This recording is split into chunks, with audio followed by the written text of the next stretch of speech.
All right, today we are covering something really important. The three biggest reasons people fail when fasting. And I get these questions so many times. People are doing everything right, but doing these three things wrong. And once they correct them, it changes everything. So let's start with the most simple, how many times you're eating during your fasting window.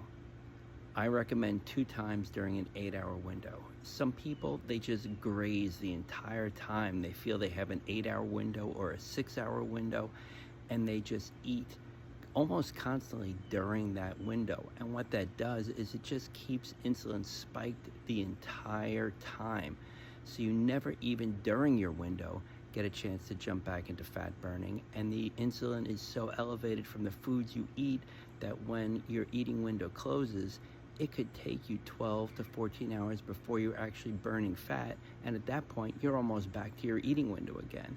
So really cut your eating during your eating window to 2 solid meals. Okay, that's number one.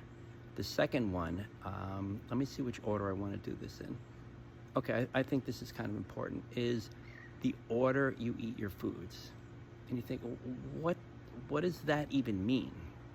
So let's say you're getting a burger and fries. And you say, oh, I'm going to start having the fries first because I like the fries when they're hot. And I've done this in the past. This is the way I used to eat burger and fries.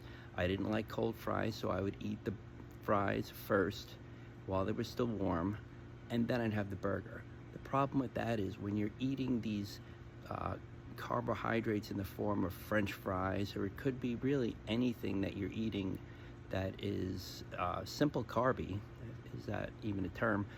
You're eating that first, you're setting your blood sugar to start to spike and the insulin goes up. But if you eat, say, the burger first, you're getting that protein, you're getting that fat, so you're getting this bolus in there, this ball in your stomach that is now going to slow down how the food is processed. So you have the burger first, or you have the wings first, and then you have what you're going to have after that, the potato, the fries, things along those lines. And what happens is, again, because you have that ball of protein and fat in the stomach already, the digestion, everything slows down, and the insulin spike is much lower, and it's kind of stretched to a way that it's not as damaging. It's pretty interesting stuff, but I highly recommend changing the order which you eat foods. And that's a big one. And this last one is, I feel, is probably one of the most important, although they're all incredibly important, but it is how you break your fast. You think, okay, it's my eating window, green light, let's go.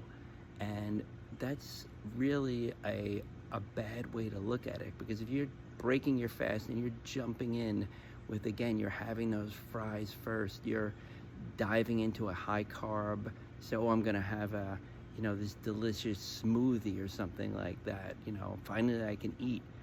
What you're doing is you're taking a system that has been burning fat, using that, and then kind of hitting it with a sledgehammer. Now, anytime you eat, you are breaking your fast. So don't let anybody tell you that, if you eat, MCT oil, you're not going to break your fast. You'll keep burning fat. You will keep burning fat if you have MCT oil, but the fat you're burning is the MCT oil. It is not your body fat.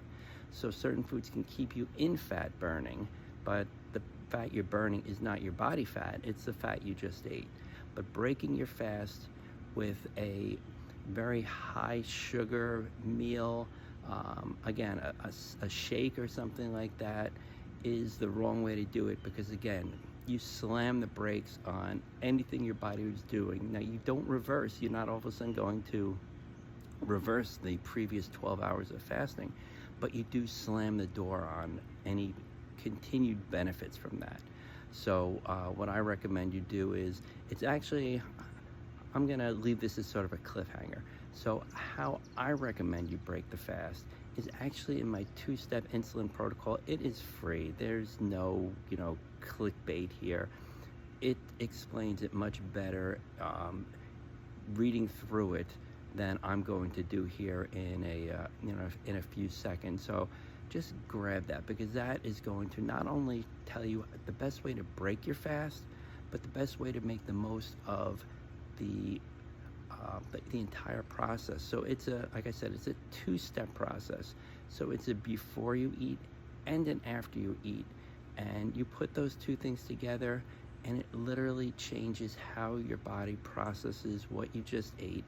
It just is a massive, massive benefit that most people miss. And again, it is free. It is in my profile. Just hit the link. You just put in your email. You're going to get it. I'm not spamming you. I'm not selling your information to anybody.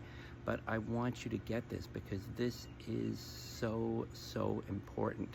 And doing this can change everything. And I don't condone, cheating on your, eating windows where you say, I'm going to have that ice cream first, or I'm going to, but this is going to minimize that. It's not a license to do whatever you want to do, but if there's a situation, and I recommend doing this every day when you break your fast, but if there's a situation where you say, oh man, we're going out for dessert, I didn't plan on this, what do I do? Using this two-step process can really help mitigate some of the negative effects of that. So I can't recommend it highly enough. Just throwing it out there. Again, the link for that, the link for my book, my course, everything's in the profile. But just please take advantage of this and use these 3 things that I've told you to your advantage, because I've helped, like I said, countless people who seem to be at a plateau, did not realize that they were doing one or more of these 3 things wrong, and once they corrected it, the fat started falling off. So I hope this was helpful.